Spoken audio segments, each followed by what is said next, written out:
Okay, it looks like everybody's settling in, so happy Election Day.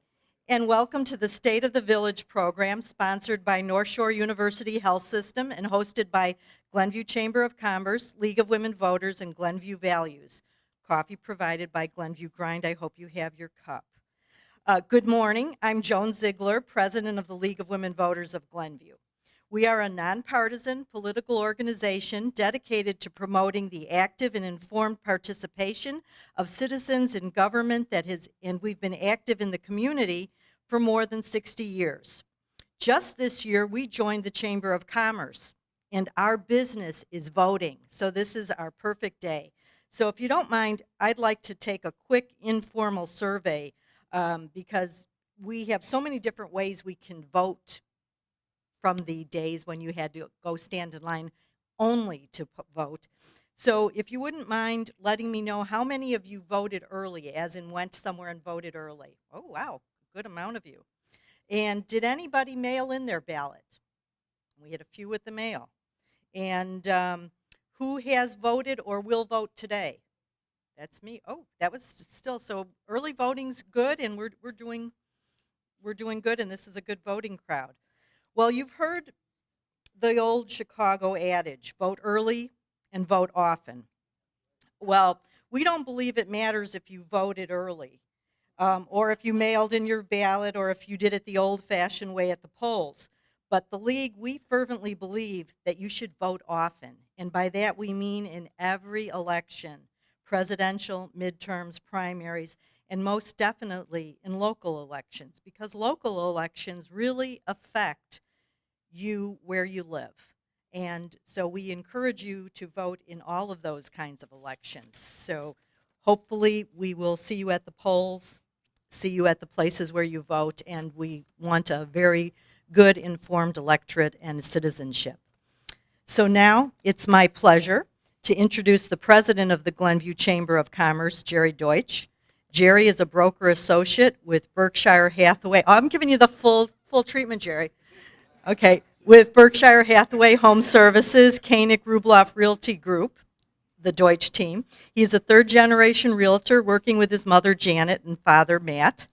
And in addition to his responsibilities here at the Chamber, Jerry serves on the advisory board for Wesley Childcare and has been a member of the Glenview Optimist Club since 1995, serving as his president from 2011 to 2013.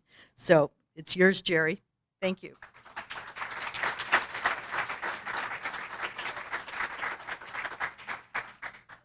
Thank you, Joan, and good morning, everyone, for coming out for the State of the Village address.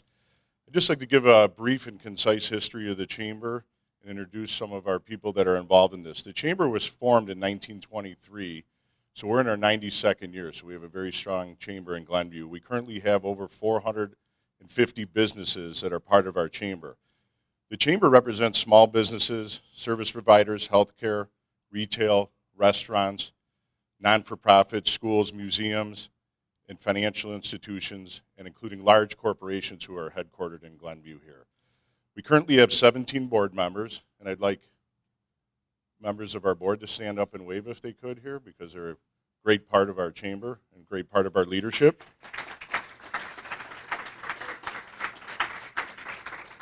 Thank you. We also have 12 ambassadors that are on our ambassador committee that help bring new members in and actually come around to our business after hours and introduce new members and make them feel welcome. So any of our 12 ambassadors, if anyone's here, I'd like you to stand up and wave, please. Thank you very much.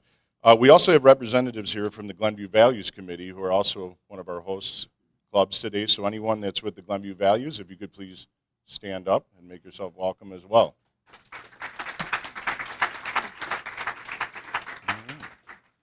Well, it is my pleasure right now to introduce Dave Rahia, who is the Vice President of North Shore University Healthcare Systems and Glenbrook Hospital, as being our sponsor today. Thank you very much, Dave.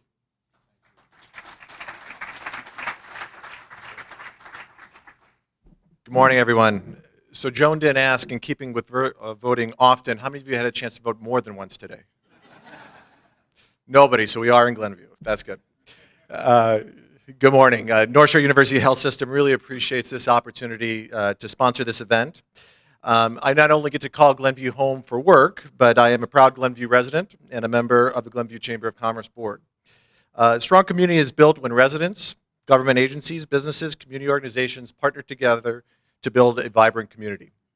Just like I am proud to be part of the Glenview Chamber to ensure our community has a strong and vibrant business community, I'm also proud to be part of North Shore University Health System to ensure we are delivering a high-quality, excellent patient experience to the communities we are privileged to serve, including Glenview.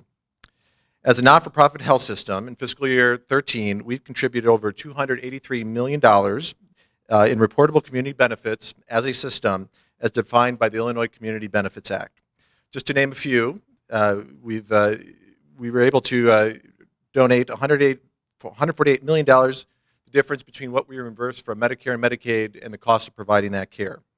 $44 million to train the next generation of doctors, nurses, therapists, and technicians. Over $24 million in charity care, and over $8 million in research just on an annual basis. Specifically in the Glenview community and the surrounding communities, we've partnered with several community organizations to help the immediate needs of our community. So we've partnered with High School District 225, Jocelyn Center, Family Services Center, and the Northville Township to deliver much needed mental health services to underserved students in Glenbrook South and Glenbrook North. The Glenbrook Family Care Center continues to provide primary care services to the Glenview and surrounding communities for those patients who don't have an ability to pay. And this past year, our employees designated our annual holiday gift to a great local organization, Helping Hands of Glenview, that helps people in our community stay independent and gets them to doctor's appointments at North Shore. Working together with excellent community organizations has allowed us to address community needs in a coordinated manner. North Shore's core mission is to preserve and improve human life in the communities we are privileged to serve. In addition to our outstanding physicians and staff, we have partnered with other world-renowned healthcare organizations to ensure our communities receive the highest quality healthcare close to home. We continue to have an excellent relationship with the University of Chicago as the primary teaching affiliate with the Pritzker School of Medicine, where many of our physicians have an academic appointment. In addition, our relationship with the Mayo Clinic has ensured that our patients can have a Mayo Clinic physician work with our North Shore physicians and treat complex cancer, neurological, and cardiovascular conditions right here close to home. Through our investment in technology, a Mayo Clinic physician can examine a patient with a North Shore physician in a telemedicine room right down the street here at Glenbrook Hospital here in Glenview. Another partnership that we are very excited about is the merger of North Shore and Advocate. So as many of you I'm sure have heard, North Shore and Advocate saw an opportunity to come together to deliver an even better healthcare product to the communities we are privileged to serve. North Shore University Health System and Advocate will retain our respective names, our leadership teams, and our cultures. We will operate systems within a holding company called Advocate North Shore Health Partners. North Shore's name will be the same, and so will our commitment to Glenview and the surrounding communities that Glenbrook Hospital serves. There will be no impact on the financial support provided to local organizations, and Glenbrook Hospital will continue to be Glenbrook Hospital. Our health systems have a respective responsibilities to improve outcomes and maintain quality while making healthcare more affordable in this rapidly changing healthcare environment. This merger is a very important step in meeting that responsibility in both the short and the long term, and we are very excited about our collective futures. So with that, I have the privilege of introducing Village President Jim Patterson. I have to say, as Glenview's hospital, we have very much appreciated the support of Jim and the entire Village of Glenview team. It's this type of support and collaboration that has helped us live our mission to ensure our communities receive the highest quality health care. I want to thank Jim, the Village Board, Todd, and the Village staff for all their support. So with that, I have the honor of introducing Village President Jim Patterson.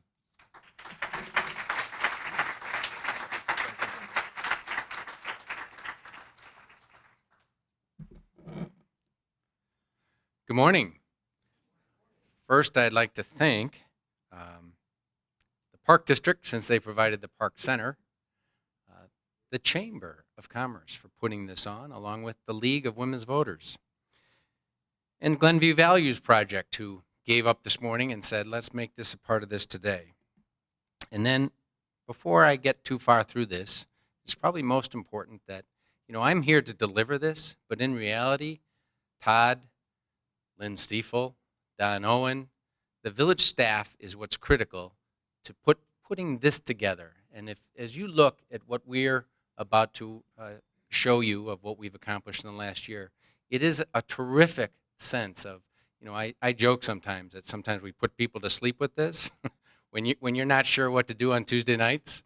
But in reality, we have really accomplished a ton of things that are really and truly demonstrative of what happens when the village staff wants to work together to challenge themselves. And more importantly, the village also works with the other jurisdictions, whether it's the school districts or the park districts. And as I look around the room and I see other jurisdictions here, every one of them working together is what has really allowed this to happen. So with that, I'd like to move forward here. What do we have here? Almost 45,000 people with a median age of 45 and a half. And that age is going to go up a little bit. We need to figure that out, because as we change the community, what's happening? Are we having people move out and younger families move in? Or are we having more senior housing? And there's, we're all still people. We have to keep that in balance, and that's something that we're always concerned with. And I know the school districts are concerned with it because they're trying to anticipate what's going to happen with their population. Almost 14 square miles, almost 18,000 households, and $2.7 billion in property value, or EAV. What does that mean? Well, we're about a little more than 2/3 residential and 1/3 commercial industrial. That is an incredible balance that allows us to have the benefits of the commercial and industrial contributing to your tax bills. So when you look at what's going on, that's something to keep in mind that our Plan Commission is valuing every day as they look at projects that come through and they determine the zoning. What do we have from a perspective of how do we manage this? There's myself, the village president, but we also have 6 trustees, and nothing happens without those trustees and their input. I would be happy to recognize their accomplishments individually, but they really work together as a team, even though they each have their own thoughts. As you can hear when they present things at various evenings, they really think very independently, but it works cohesively because they're so respectful. Village manager and 288 full-time employees. It's a big number, but we seem to get it done, and they work together really well, along with 55 part-time employees.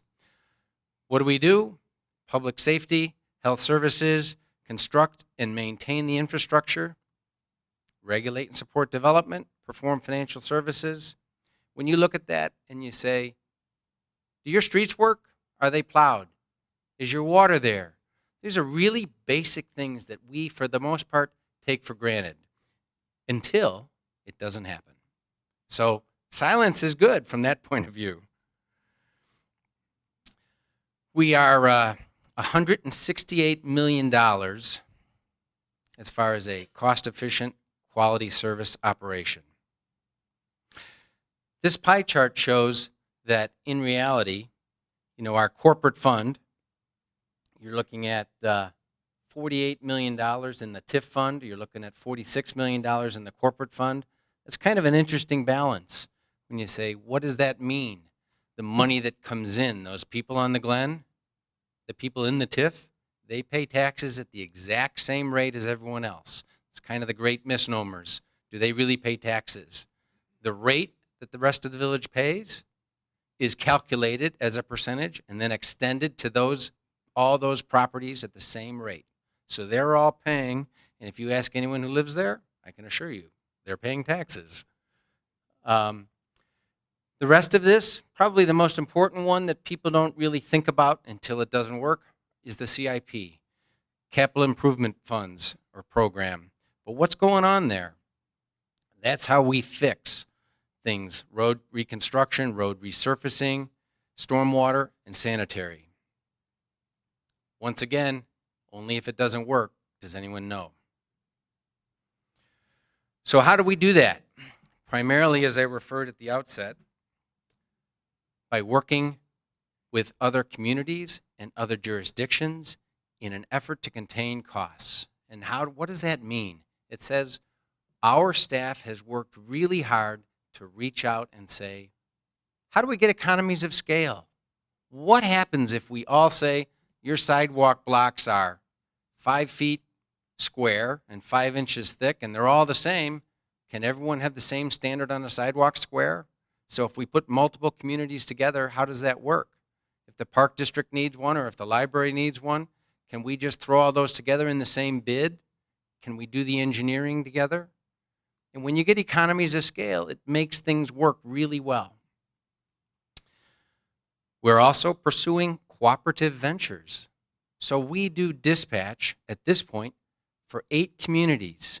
So when they dial 911, it comes into our dispatch center. And our dispatch works really well. You know, they have computers, computer aided, so they can look online and see right where. Think of all the technology that you have. You can look in your phone and you can say, where is that street? Where is that 100? Where's that address? And they can do that for another community and dispatch their public service agencies directly, their first responders, directly to an incident, wherever it is, in any of the communities that we're working with. We're working with the Park District, and MWRD has been huge this year. Public and private partnerships. In other words, we took our IT and we said, how do we upgrade our people? How do we make that, how do we educate it? Because the field is working so fast that we determined it made more sense to outsource our IT so that we could get the newest and freshest ideas and we could scale up. We need 10 people to put this project together. Can you find those resources? We only want them until this project is done, whether it's a month or half the year, and then we're done. We don't need to staff up for that. We simply need to bring those resources in. And by the way, how do we work with other communities to accomplish the same thing? And so that has also been expanded. How do you like that? Tap into grant funding at $30.8 million secured for 2014 to 2017. That is one of the most impressive accomplishments that this staff has worked hard to accomplish. They have, remember the term shovel ready? Well, our staff has worked really hard to get our engineering out in front. So the engineering is done. We have a 5-year plan that they're working on all the time to say, what do we think we're going to have to do? And it doesn't change that much. It does change, and they have the ability to reevaluate it every year as they begin. But it also gives them the ability to say, wait a minute, we got some extra funds, and let's pull those projects forward for next year. Let's do those now. But now the important thing that you go one step further, you say, well, where'd those funds come from? One of the most important things that we can do is we have what's called, we refer to affectionately as one-time funds. And that's a critical piece of managing your financials, because when you're looking at your one-time funds and you say, what is a grant? Right now, we have $30.8 million that we think we can count on for over the next few years, but those are one-time funds. And so we don't want to put our property tax levy, which is about $11 million. We have basic things that we know that we need to fund. And so we want to keep our ongoing funding separate from our one-time funds. That's a critical element that we'll refer to a little bit later, but that's important to understand. And where'd we get it? I said a few minutes ago, MWRD. Well, $19.8 million is what we have charged against stormwater. So that says we can help a significant portion of the community with projects that are one-time funded, and MWRD was a big portion of that. So that little violator up on the top right, 1,150 parcels. This particular project, the stormwater management for east of Harms, regional stormwater relief, is going to affect 1,150 homeowners or residential properties. That's pretty impressive. What are they going to do? We're going to do something really simple. We're going to put a backflow device in. It happens to be huge, but that makes it expensive. And they have to dig up a couple of different things and put in some lift stations and do a variety of other projects that I can refer to, pretty abbreviated, but in reality, there's a ton of staff engineering and there's a ton of cooperation. I'm looking out here at the Park District who cooperated with us and said, we have a lift station that we can work with over in Cunliffe Park. Thank you. And that's just one of the things that says that these jurisdictions are working together to accomplish a goal for mostly the same residents.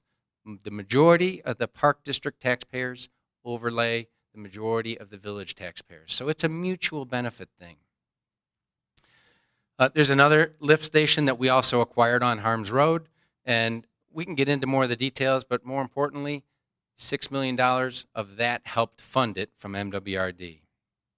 There's another stormwater project. This is 174 parcels. If you're one of those 174, it means a lot to you. So what do? New stormwater detention installed, as well as the fact that they look at, when staff looks at projects that are coming up, they look a step further and they say, so we're going to have to redo this road. So we're going to have to dig it up. What does the rest of the infrastructure look like at this point in time?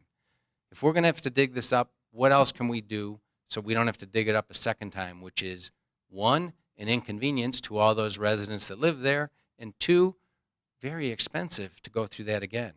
So they're replacing the water main, they're replacing the sanitary sewer, and a full roadway reconstruction. Once again, some more funding that was sought out. FEMA, in this particular case, $2.784 million. When you think about these numbers and you think, wait a minute, our tax levy is about $11 million.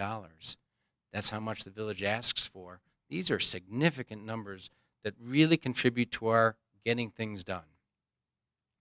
Here, once again, working with the Park District, they're going to redo their golf course. And we looked at this and we said, how much water can be stored without inconveniencing the golfers too much, but can still help another 130 parcels. So what's an acre foot? 1 foot deep of water that covers 1 acre. And so they have 17 acre feet that they were able to contribute to this. And by the way, the village put about $1.8 million towards the Park District's project. But the other side of that is it would have cost the village about $5 million if we were to say, let's store that underground or let's try to make it someplace off-site. Where do you find that kind of land? So once again, this cooperative working together is significant in allowing things to happen that are to the benefit of our residents. So we look at that difference, that delta between 1.8 and 5 million as a $3 million savings. Yes, it's 1.8 out of pocket, but that is a significant savings. So we talked about having projects that are ready when one-time funds come along. So we have accelerated projects, as I referred to before, village-wide. The engineering evaluations of flood management solutions for 10 other areas were scheduled in the CIP through 2018, of which benefiting parcels, look at this, 745 parcels have already benefited. Those are projects that we've completed. Another 1,565 underway, with 1,685 yet to be accomplished. Did I just reverse those numbers? I saw some smiles out there. I thought maybe I did. Next, you say, what else are we doing with projects? Well, IDOT worked with us to help out on Willow and Waukegan. So that's the only part that is actually in the village of Glenview, is part of that intersection of Willow and Waukegan. And right now, it is open going north and south. The east-west portion is still being worked on, and that is significant, and that will help as traffic is doubled from 1 lane east-west to 2 lanes east-west. We believe that that should alleviate some pressure on Sunset Ridge going south, on Wagner Road going south and on Waukegan, as people have been backed up and they couldn't get further east, and they would run down Waukegan to get to Lake Street to head over to Edens. So net, this should be a win-win for all of us. Other major road projects in particular, Shermer, remember the tragic event with the bridge and the coal that happened on Shermer just south of Willow? Well, that's now been reopened, and it's flowing nicely. Westlake and Greenwood, we're in the process of installing the traffic light. I'm not sure if that actually went in this week or next, but I believe it's supposed to be in. If it isn't in already, it's supposed to be in the next few days. Striping the pavement to delineate the turn lanes, and a 10-foot wide sidewalk we call a multi-use path. So that's an impressive, it will accommodate both bikes and pedestrians. And then another project down by the new Mariano's, Colfax Avenue, Shermer Road to Harlem, where we replaced storm sewers and added relief sanitary sewers also been installed. So what else is happening that's really exciting? And this is probably what I get the most questions about, because these are things that people see that are just coming right up out of the ground. So downtown Glenview, we have what's referred to as Midtown Square in the 1800 block, of which there will be 138 apartments, 5,000 square feet of office and club room, and then ground floor retail, of which in reality it's about 9,000 square feet. Then the Heinens. I know I've heard from a number of you that have already been there that you like that grocery store, which is where the old Dominic's was, right on Waukegan Road, and they've been very happy. It's a terrific store and a great addition to the downtown area.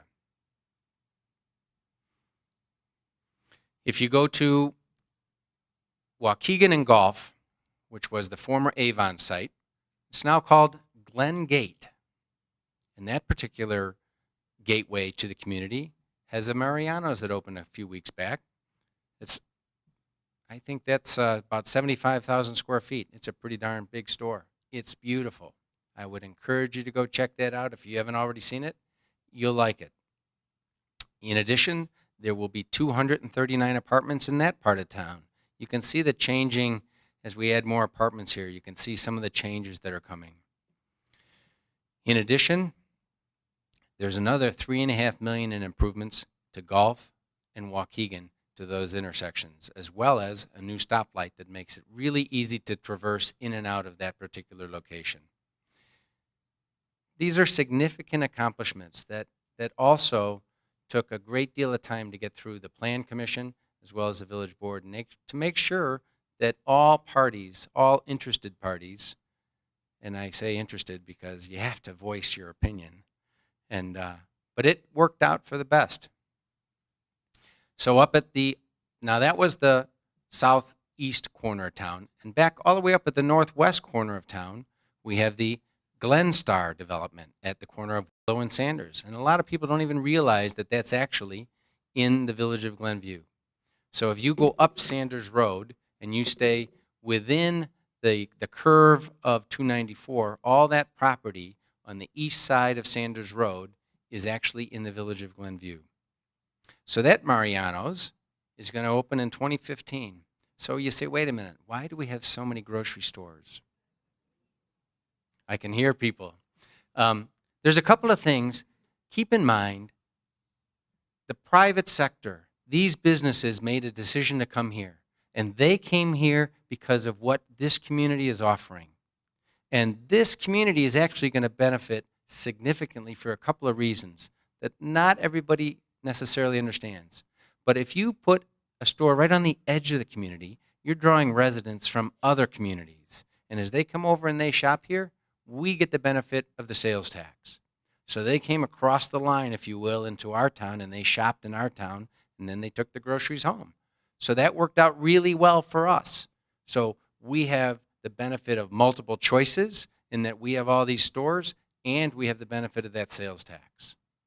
So that, but keep in mind, once again, this was the private sector saying they wanted to come here because they felt that Glenview made sense. So what else is going up there? Another 290 apartments. And once again, so before I'm through here, we're at like 700 residences, and you're, where did this come from? Once again, the private sector said, we believe that this community, this makes sense to invest. We think that there's going to be growth here, and it's complementary to have a grocery store next to this new housing. And so our population may grow a little bit. There's an LA Fitness that's already open right next door. And then I think some of you probably remember that we have this parcel within the TIF that we referred to affectionately as Navy Parcel 24. Well, that parcel has 171 homes that are being built by Edward R. James. And then there was the Willow Creek Community Church, and we expect that they will start in the spring of 2015. So there's a couple of different things that make a lot of sense there. And I'll come back to that in a second. So what else are we doing that isn't only private sector? What are we doing in the municipal sector? Well, one of the things that helped that building, as former President Larry Carlson always said, I'd really like to see something happen in the 1800 block. So the village board saw fit to sell the fire station that was on the south side of the 1800 block in order to give a complete block, if you will, of, not a whole block, but a block of property, if you will, to a developer to say, what are we going to put here? Which I already referred to as the Midtown. And then we had to move the fire department somewhere. I don't know if you guys all know, but they're actually in a kind of a salt dome or a tent today off of Roosevelt. And so they are, it was a little cold there last winter, but they are making do. They are true first responders that are doing everything they can to be ready and prepared. So the new fire station at 1215 Waukegan Road, which is, if you recall, we had the police station that was torn down, and then the fire station moved forward, so it'll be just south of Village Hall. And you can see that right now. It's not open yet, but it's easy to see. It's very apparent, and it keeps a fire station east of the tracks, which is important when you say we need to be on both sides of the tracks in case there's a train. And then where the current police station is, over off of Shermer and Lake, there's kind of a campus there, right? We have Public Works on the east side of Shermer and Village Hall on, the police station on the west side of Shermer. And now we're going to add a new Village Hall on the side of that police station. And so it'll be kind of a municipal campus where we'll have efficiencies with staff, all the department heads, well, except for the fire chief. We'll be able to come right together and meet. It works out really well. It also, if you look at what else is happening with the Village Hall, it's only 16,000 square feet. So they went to great lengths to say, how can we be as efficient as possible? What can we use? How can we use shared space? Telecommunications, other things that allow us to store files online and electronically, and many other things that are efficiencies that they've incorporated into getting this done as the most efficient way possible. So then there's the Glen redevelopment. A little bit controversial at the time, but since 1998, when the TIF was developed, taxes on the Glen properties have been used partly for redevelopment of the former Glenview Naval Station. So it closed in 1995, BRAC, base realignment and closure, if you recall, and Congress had to make decisions not to look at a single base, but they had to make a bucket decision, all of these bases all at once. And so when it came to the village said, do you guys realize, DOD, that this is going to cost us a lot of money? You have runways that are 3 feet thick that we're going to have to break up. And you have, there is no infrastructure here. There are no utilities. There really are no roads. There's nothing we can use. So how about if you just give it to us? And they said, what do you mean? We want you to buy it. We said, okay, you do the numbers and we'll do the numbers. And when it was all said and done, it would have been a negative number. So they said, we're going to give you what's called the EDC, or Economic Development Conveyance, which says we had to have as many jobs on that site when we were finished as they had before. And we couldn't have any windfall in land sales. And we couldn't have, so there's some other things that has to do with the park center and some things like that. But bottom line, what it really means is it allowed the base to develop. So first they named it the Glen, and then they worked on that and said, how do we staff up short term, and how do we manage through this, and how do we want this to work out? And there's a ton of effort that went into trying to decide whether the Glen Town Center should be there and why it's there. That says, that's a destination, and that's critical to understanding what happened. But let's get to some of these bullet points here. So we have 2,300 residential or senior units, 1 million square feet of retail, 1 million square feet of office and light industrial. But then you say, what happened when they first developed this? Some of the numbers that came in said we could end up with 12,000 people on these 1,100 acres. They said, wait a second, we don't really want to do that. 12,000 people can you imagine what that would do to the schools? The school districts were paying attention to that, and they were saying, whoa, slow down. Are you sure you want to do that? And it would have challenged all of our services. So it said, let's manage that a little bit better.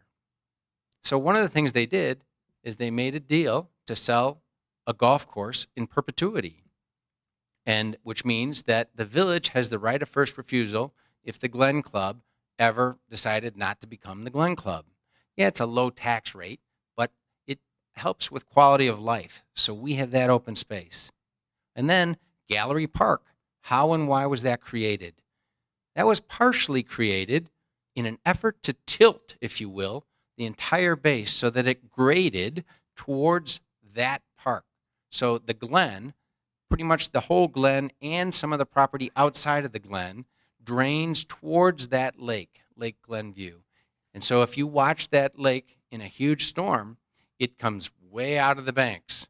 But that's all by design. It just comes up into, today it's the Park District, and it comes up into those fields and into the meadow and different areas. But bottom line, that was a huge benefit to the community that said, how do we help manage stormwater? And how do we make that work to the benefit of all? So what is that, 54 acres? So the lake is 45 acres, thank you, Don, and the whole park is 140 acres. So when you have more open space contributing to quality of life and gives you a sense of some of the background and effort that went into how and why it's there, it's a nice park. If you haven't been there, walk through, check out the little, the bridges and some of the different pieces. You can't go in the lake yet. I don't know if that'll ever happen, but there are a lot of people that go fishing there. So what else happened there on the Glen? NIPSTA, Northern Illinois Public Safety Training Academy, Northeastern Illinois Public Safety Training Academy. That is just north of the fire station on the west side of Patriot.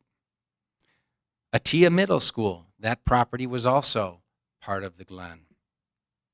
Fire Station 14, a new police department. That police department was also part of the Glen. The Glen of North Glenview Metro Station, the Park Center, and the post office. If you think of all of these entities that the community has benefited from as a result of having access to this additional 1,100 acres of land, I think that previous boards in the past did some terrific planning with the help of some citizen advisory committees that weighed in and had input early on. So what happens to your taxes? Well, that pay for some of these things.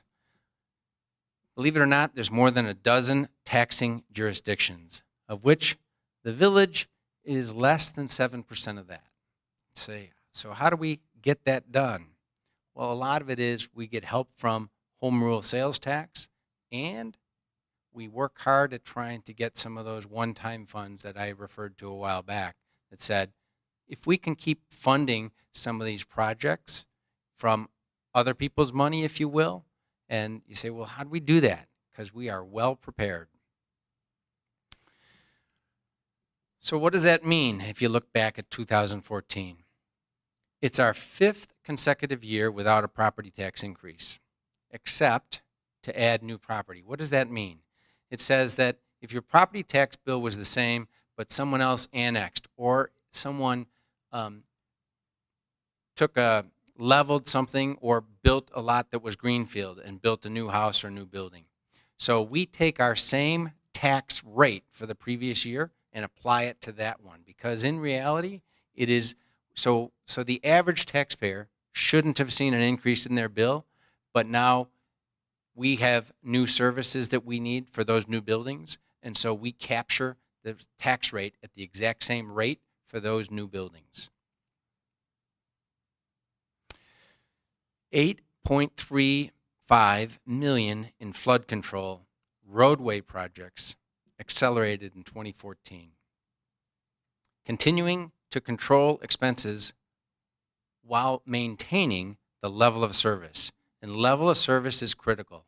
We ask and we listen to whatever it is that says, how is our level of service today? What do we need to do that is better than what we did? Or have we fallen short? And if we have, we'd like to know. Key revenues, I already referred to, sales taxes and utility taxes. And then we are continuing to rebound to pre-recession levels. Believe it or not, it took us multiple years to get there. So what does this mean? That our village budget for 2015 is in structural balance. It means that our ongoing revenues will be applied to our ongoing expenses. And it separates, once again, our one-time revenues from one-time projects. We have $11.4 million committed to stormwater and other capital projects. We have no plans for a property tax increase, except for the new EAV, which I just explained. And sales taxes, we think will continue to grow. You can look at our village website, glenview.il.us. You can read our newsletter that comes out 10 times a year.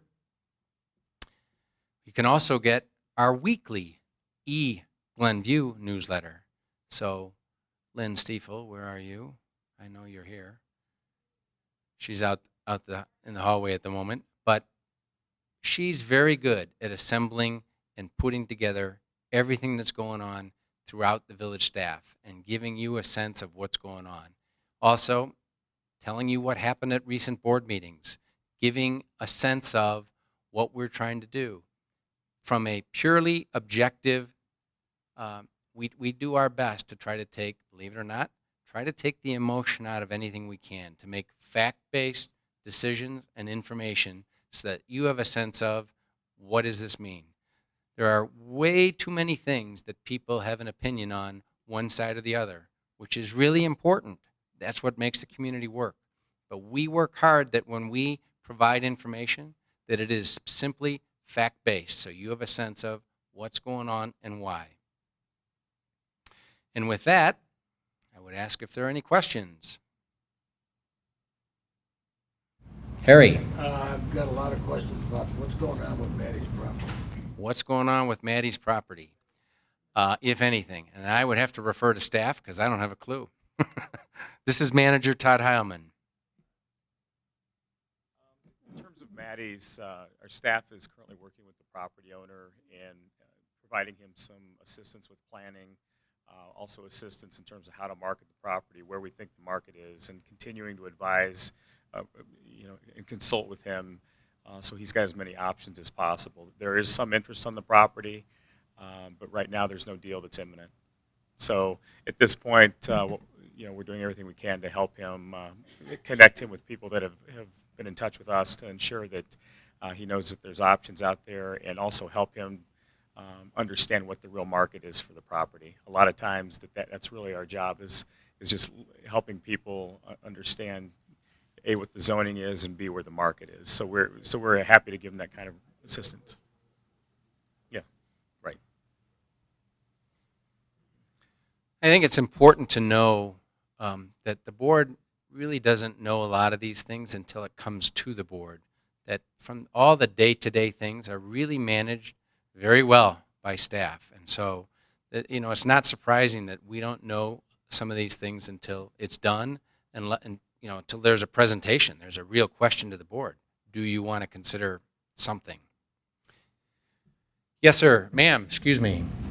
Are there any plans to establish a FEMA committee for Glenview, in lieu of the fact that 18 homes in Glenview had to be purchased because of flood problems? Are there any plans to establish a FEMA in the community? Is that what, FEMA committee? No, we do not have any at this point in time. What we have done is we have tried to work top down, meaning how do we affect the most homeowners with projects. As you can see, it has been, we started out with a stormwater task force. We asked for their priorities, and then the village board looked at and evaluated priorities, and then staff came back with, here's a couple of different ways that you can approach this. You can get more done or less done. Here are some quick wins. Here are some significant projects. But by the way, you're going to need significant money. And this was probably 4 or 5 years ago. And the board said, we'd like to tackle some of these large projects, but we need some help. What do you think you can do? And you've seen a number of projects that are underway. But I can also tell you, to be empathetic, no one cares what happens in the other guy's yard if your house is flooding. And so I've seen men and women come in tears and ask for help. Some that are in the community, some that are not in the community but happen to be just outside the community. And it's devastating. We do know and understand that. And as you can see, we have significant projects that we're working against.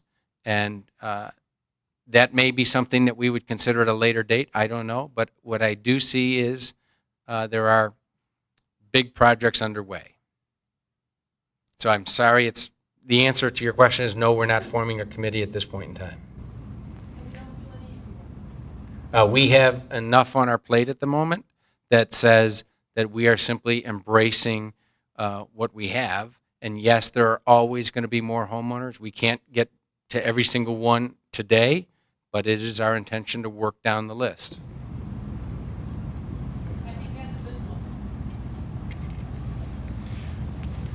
I would just add that the FEMA dollars for the buyout program were really a result that it was really the only part of the community we identified that did not have an engineering solution to it. FEMA agreed. MWRD is in charge and controls those waterways. So MWRD actually helped us make the case and partner with FEMA to offer those folks buyouts. Today, those homes would never be allowed to be constructed in that floodplain. But FEMA does have an active program that is ongoing, where there is not an engineering solution available, you are able to leverage those dollars. So that's really what makes that particular area unique. We don't have that same situation anywhere else in Glenview.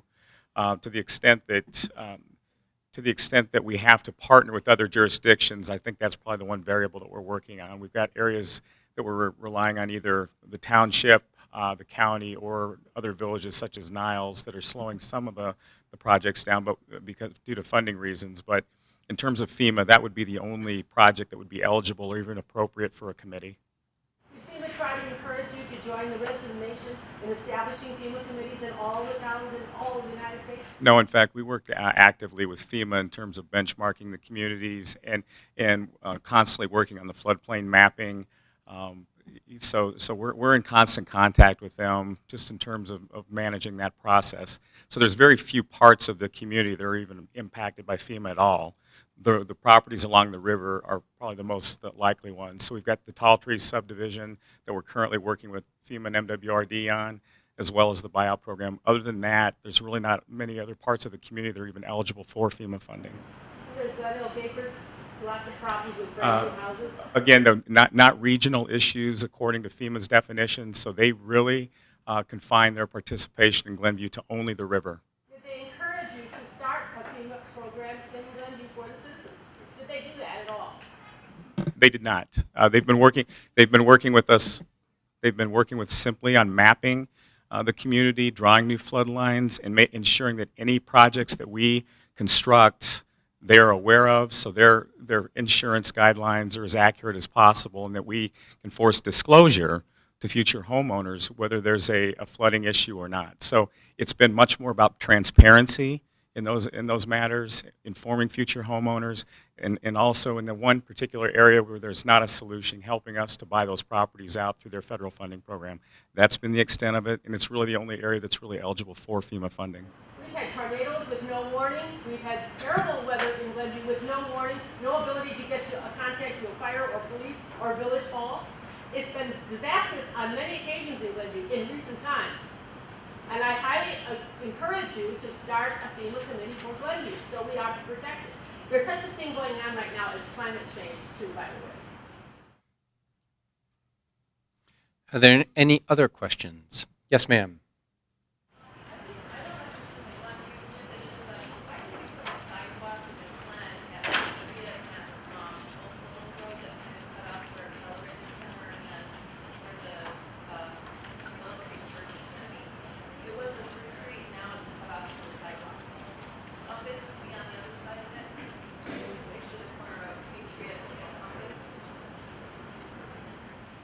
I think you may be speaking of the temporary roadway that that was constructed.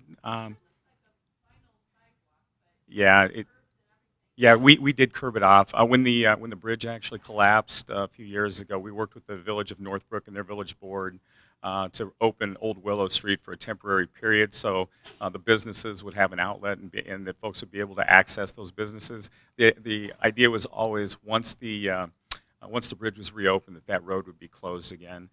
Because in order to construct it properly, it had about a $3 million price tag, and neither village could justify spending that kind of money on a road that is used so little. Yes, ma'am.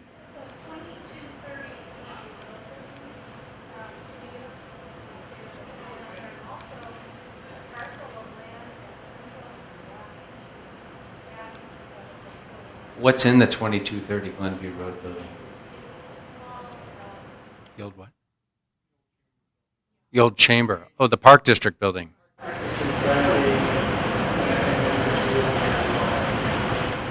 No wonder I didn't know the address. It's a Park District building that has been owned by the Park District. It's the former chamber offices were there, and so now the Park District is renovating that in an effort to use it.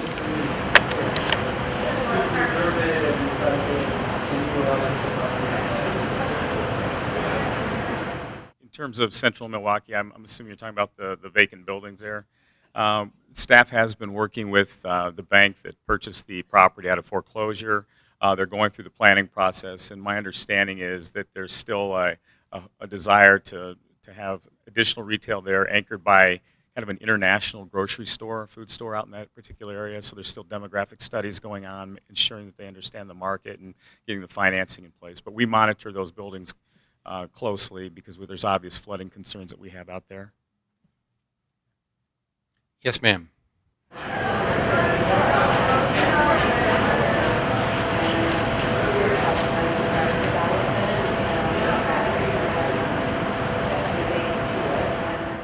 I know we work with IDOT, but I'm not sure what changes you would be looking for, and I don't. Yes, the question was, she is with the director at Nielsen Child Care over on the south side of Willow Road, and she's inquiring what changes are considered for by IDOT, since IDOT owns Willow Road, what changes are considered for that intersection of Willow and Sanders. Staff has been working with both IDOT and Cook County regarding the improvement of Sanders and the Willow intersection. So there are changes forthcoming in the next several years. That project has been pushed off at least 3 or 4 times in the last 5 years. So we know that there's improvements there. The other thing that we are doing is working with the property owners north of the Glenstar development to search for future connections so we can tie those developments into Sanders and serve as sort of a pressure relief valve for that particular area. So those are a couple of things. Don Owen, our deputy manager, can probably give you a little bit more specific information in terms of the timing with that road improvement. Yes, sir. Can you give an update on the North Main water utility sale?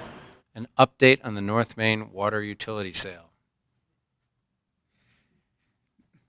As you may or may not know, the village of Glenview in the I think the 1990s purchased a water utility outside of our corporate limits, really serving unincorporated Glenview, Niles, Des Plaines, Park Ridge, and the village board made the decision a year ago to put the project up for sale. There's been a contract reached with Aqua, Illinois, and there is a pending roughly $22 million sales of that system going through the Illinois Commerce Commission at this point. So for the last several months, there's been testimony that's been submitted to the ICC. No major objections. We have not heard any opposition at all to the sale. And I would anticipate that by the second quarter of 2015, it will be completed. So that's kind of the update at this point. Thank you. Yes, ma'am.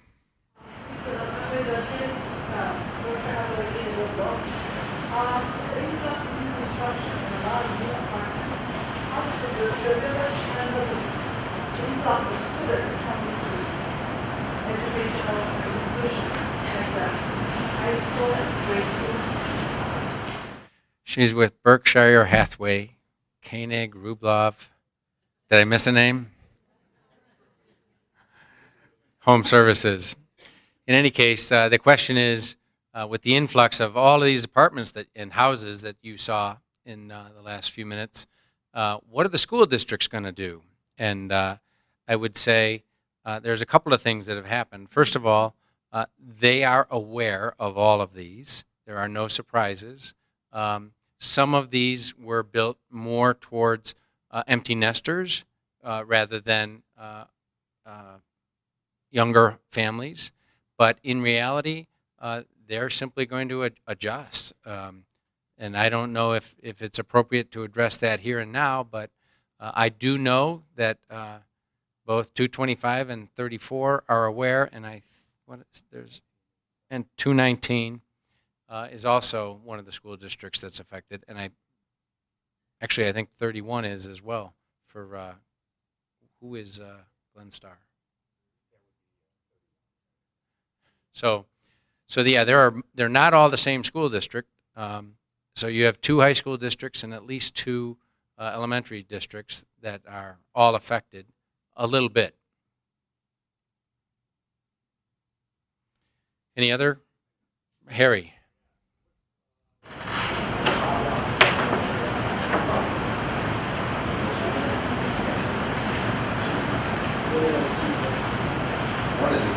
Yeah, there's because we need more banks. So there's another bank that's right at the corner. And yeah, the question was basically what is going in the outlet buildings by Mariano's, and I think Golf and Waukegan. Yes. The first one is a bank that's located right off the main drive aisle. Glenview Bank and Trust. It's a Wintrust property. No. It's a sister to Northview. Right. And then there's a number of smaller retailers that are going to be going in. They've only got about 2 or 3 of them named so far, and so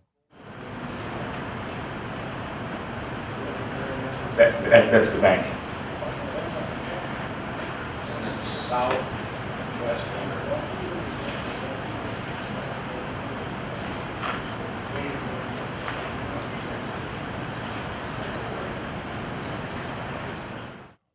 Oh, Jason's Deli.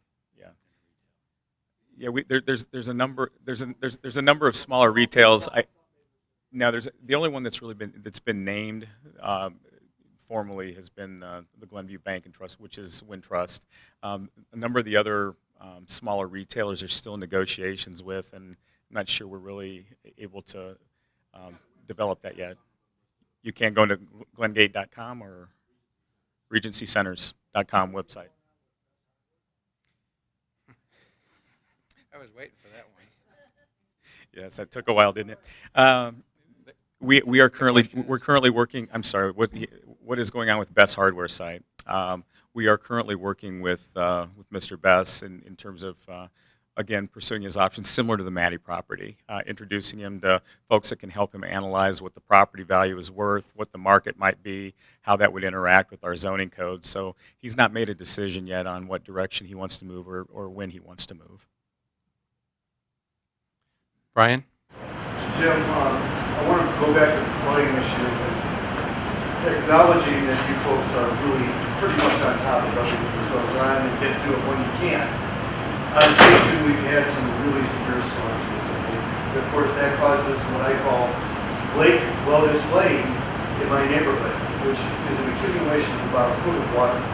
Now, I called it in about a year ago, and my question is, with regard to calling in an issue like this, what's the reaction time for the village to schedule, and what should I do as a citizen to make sure that at least he gets consideration for scheduling? Well, first I would start with, is the water on the street or in your basement? Well, it has hit my basement twice, and my claims had exceeded $55,000 for the two separate issues. So it has hit my house, and it hits the street almost regularly with a 1 to 1.5 inch rainstorm. The one thing that I would tell you is the last couple of rainstorms were kind of unique in that historically, if you put a map up and it said where are the flooding issues, the majority of them were east, almost with every rainstorm. Then we had a rainstorm, and all of the calls were like right in the center of downtown. And we had another rainstorm where all the calls they were just centered in a particular area. So it rained right in that cone, but it didn't rain in the rest of town, or it rained significantly more in that particular part of town. And we've had that happen with a couple of different storms.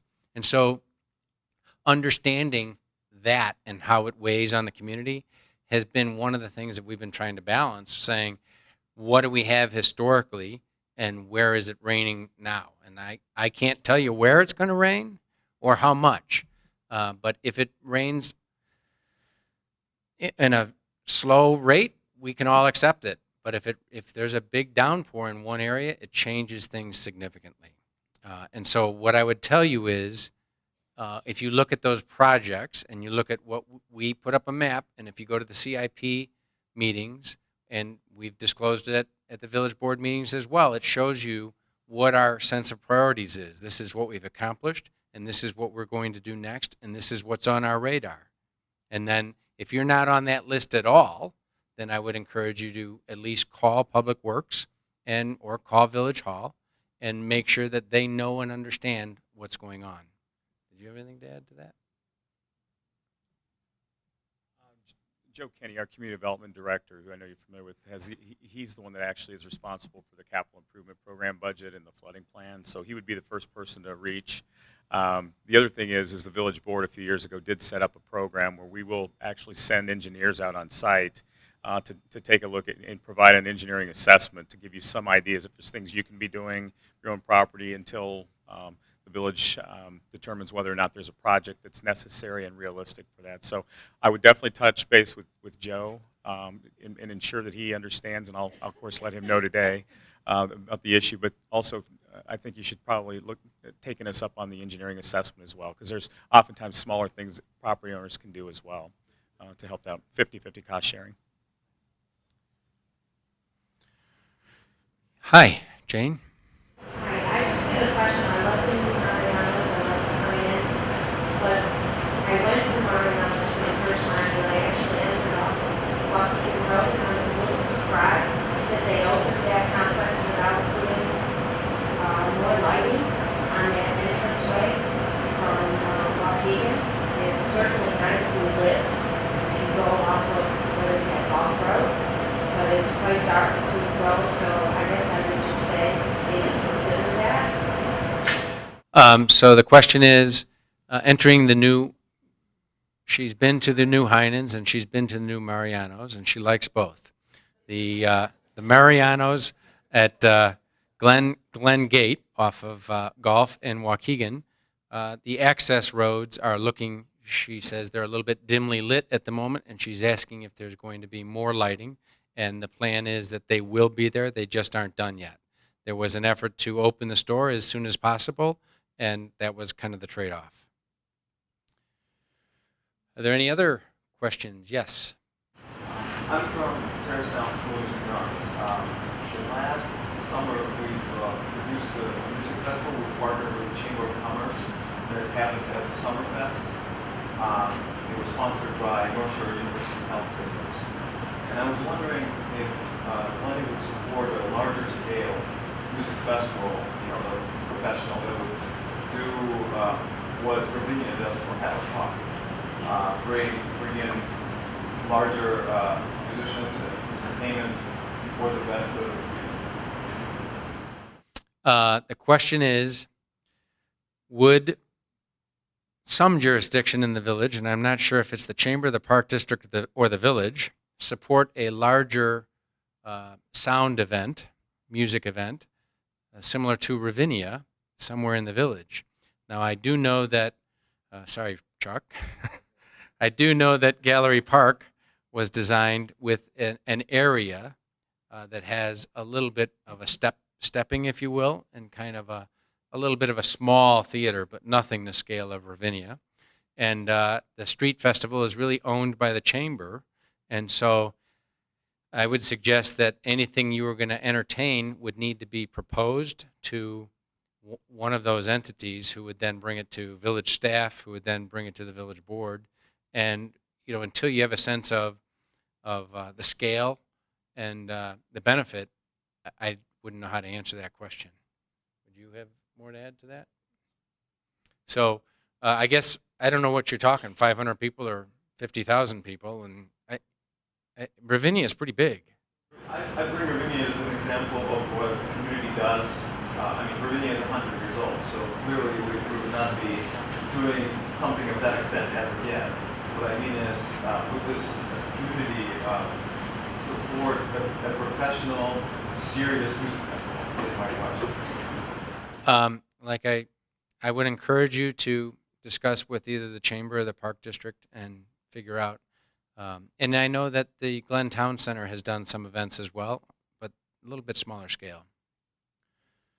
Sure. Are there any other questions? If not, I would ask. Yes, excuse me, I'm sorry. Just quickly, where are all the retailers going to come from, like on the new construction on Glenview Road? Because there's so many vacancies, not only on Glenview Road, Caroline Square, and other good facilities. And you're also talking about new development on Central and Milwaukee. I just don't know where they're all coming from. I noticed Deerfield has some closures in their development that was so successful. Who's coming to these? Do we have commitments, etc.? So the question is, where are all the retailers coming from that are going to fill the retail space, given the new development, as well as the fact that we have some vacancies in Caroline Square and some other parts? And then there was some reference to other towns. I guess I would come back to one of my comments earlier in the presentation, which was, these are private sector decisions that people that own and run their businesses, that believe in and have a passion for what they're trying to develop and grow, they make a decision to invest in this particular community. I watch the Chamber, who has an ongoing ribbon cuttings and new entities that are coming here. And if you think about this economy, there's always someone coming in and always someone going out. And I don't have a solution for what's going to make one work over the other. I think some people are intrigued with new space. Some people are intrigued with historic space or things that have been around for a while. But in reality, we don't make those decisions. Our decisions are pretty much limited to the extent that we provide zoning or a conditional use, which we, a little bit of an exception. But aside from that, we really it's a free market economy, and we work hard to say, how do we add value to the community? So we're adding value to the community by improving drainage, which improves property values, by encouraging and working with the schools to make sure that your kids get a great education, that the school districts are strong and complementary and working in concert, because that helps your property values. So that the park district, that their quality of life, that their program is second to none, but they did that. We don't do that. That simply adds to the value that says, why do these stores on the edge of the communities want to be in Glenview? Because we have development, because we have a strong community, because they want to draw from this community. But beyond that, it's really all private sector. It's really up to an individual business person to say, do I want to be in this community or not? So we also encourage people to shop here, because then we benefit with the sales tax. So just subtle little things that, do we have the right businesses here? Is it an attraction? Is the quality of life good here? Is the diversity good here? Is there balance with all of that? Are there any other questions? If not, I say thank you to all of you for taking the time to come today. And thank you to Betsy Bear.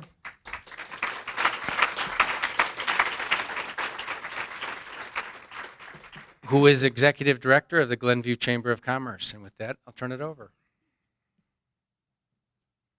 Thank you, Jim. Another fantastic presentation. We really appreciate it. Thank you all for coming.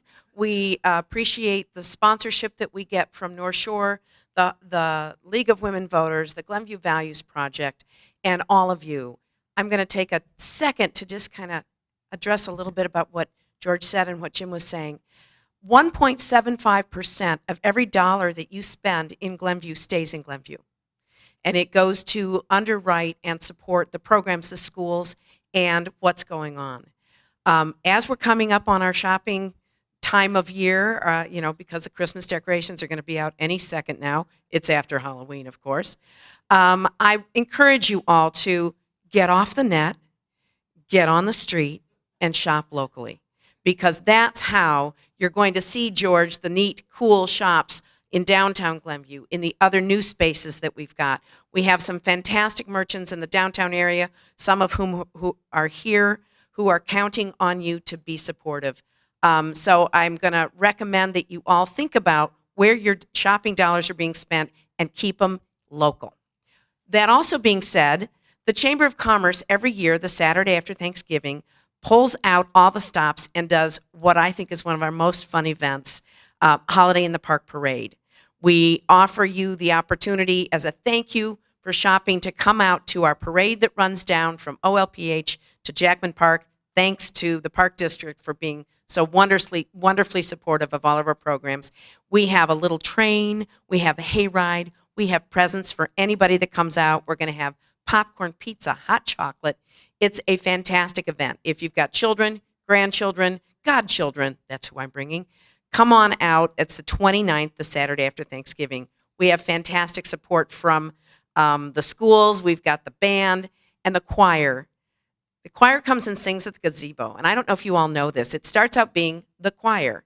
And by the end of the event, it's doubled in size because all the alumni who've gone to GBS come out and stand and sing in their ratty old sweatshirts, and they sing with the choir. There's 25-year-olds, there's 30-year-olds. They're all on the steps singing. It's a fantastic community event. So we've got that coming up. We have our business after hours at Wagner Farms. Again, a big thanks to the Park District for working with us. Thank you so much to the village, to Don, to Todd, to Jim. Lynn does a fantastic job with us.